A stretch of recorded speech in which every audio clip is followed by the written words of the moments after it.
What he's doing is, I mean, kind of cool if he can continue to steal money. Floyd Mayweather dominated Jake Paul, the self-proclaimed problem child of boxing, after Jake dodged a fight with Andrew Tate like an unpaid bill.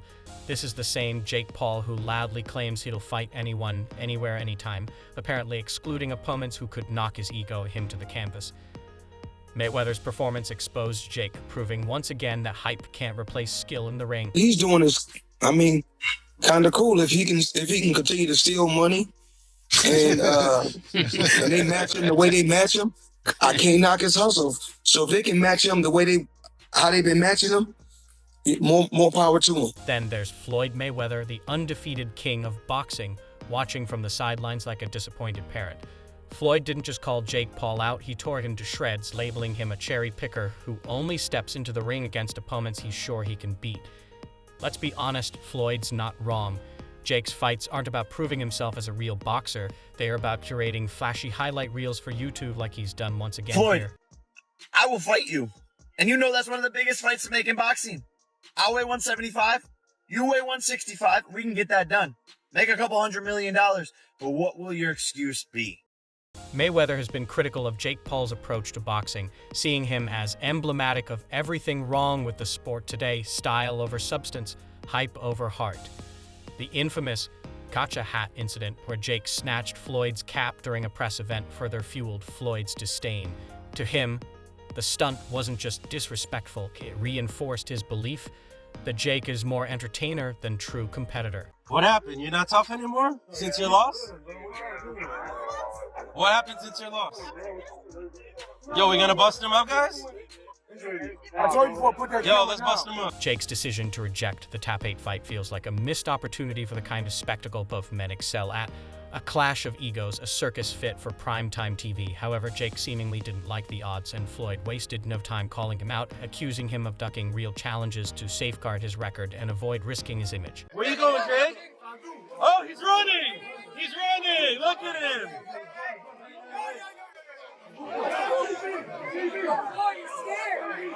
Jake Paul running, champ!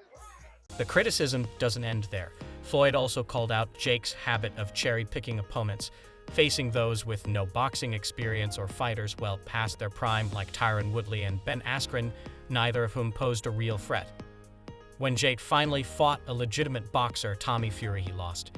It's no surprise Jake is hesitant to face Andrew Tate, who brings actual combat credentials to the table. Floyd's remarks ignited social media with memes, tweets, and TikToks roasting Jake for dodging Tate and getting called out by Mayweather. Fans pointed out the glaring issue. Jake's persona is built on bravado, but his actions rarely back it up. If he won't fight Tate, how can anyone take his boxing career seriously? There's also rumours that there was rules embedded within the contract that prevented Mike Tyson from throwing certain shots. Floyd also questioned the legitimacy of Jake's fights, accusing them of being fixed and more about entertainment than genuine sport. He's far from alone in this sentiment. Critics have long alleged that Jake scripts outcomes and avoids real competition. Although Jake has repeatedly denied these claims, his refusal to fight Andrew Tate does little to counter the narrative.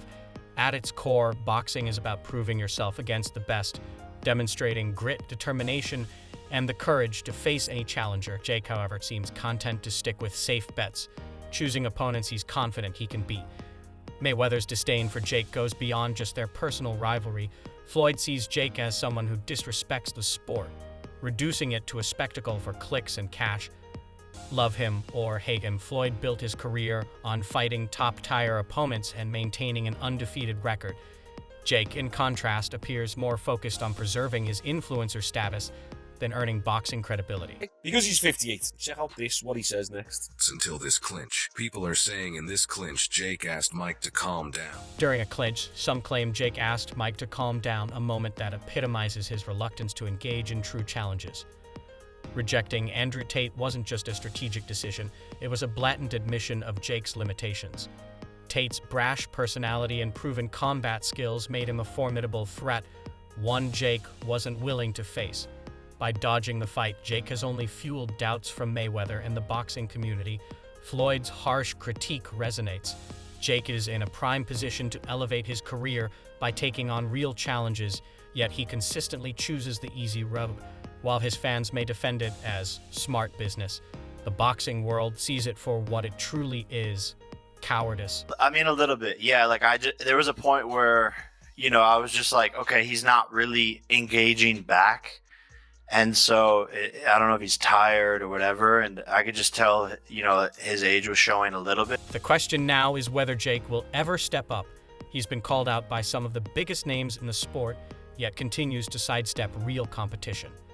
Mayweather's comments should serve as a wake-up call, but knowing Jake are likely to just ignite another round of social media antics. As Floyd pointed out, Jake's actions have consequences. By avoiding real fighters, he risks losing whatever credibility he has left. Boxing fans are growing tired of the spectacle. They want genuine fights, not carefully orchestrated charades. Until Jake steps up and delivers, he'll remain a controversial figure, not a respected one. Jake's rejection of the Andrew Tate fight and Mayweather's subsequent takedown have exposed the cracks in his boxing career. Despite his bravado, Jake has shown that he's unwilling to face real challenges. As Mayweather pointed out, Jake simply doesn't have the balls. The decision is now in Jake's court, but history indicates he'll likely drop it. Andrew Tate isn't just a loudmouth, he's a trained fighter with years of experience. Sure, he might be polarizing, but there's no denying his skills. Jake wasn't interested because, unlike retired MMA fighters or social media personalities, Tate would have posed a real threat.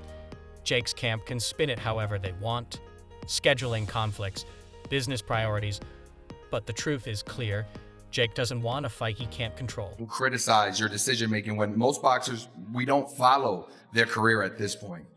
Yeah, I'm blessed to be in the position I am, to be highly criticized. That just means I'm doing something right. And no one has had a boxing career like mine. It'll be studied and judged, but I've risen to the top in 4 years because I've taken risks. I was the underdog all the way up until Nate Robinson, and that's something that people don't remember, don't give any credit to, but I put it on the line against some of the best in the sport. Floyd Mayweather called Jake out for this exact reason, and he didn't hold back. Mayweather's comment about Jake avoiding fighters like Canelo Alvarez wasn't just an insult, it was a statement of fact. Fighters like Canelo are on a different level, one Jake knows he can't compete in. Rather than risk embarrassment, Jake sticks to opponents who either lack boxing experience or are well past their prime. Take a look at his fight history. Nate Robinson, a basketball player with no boxing credentials, was an easy win. Ben Askren, a retired MMA fighter with limited striking skills, was a predictable knockout. Tyron Woodley, another aging MMA star, saw Jake barely scrape by in their first fight. When Jake finally faced Tommy Fury, a legitimate boxer, he lost.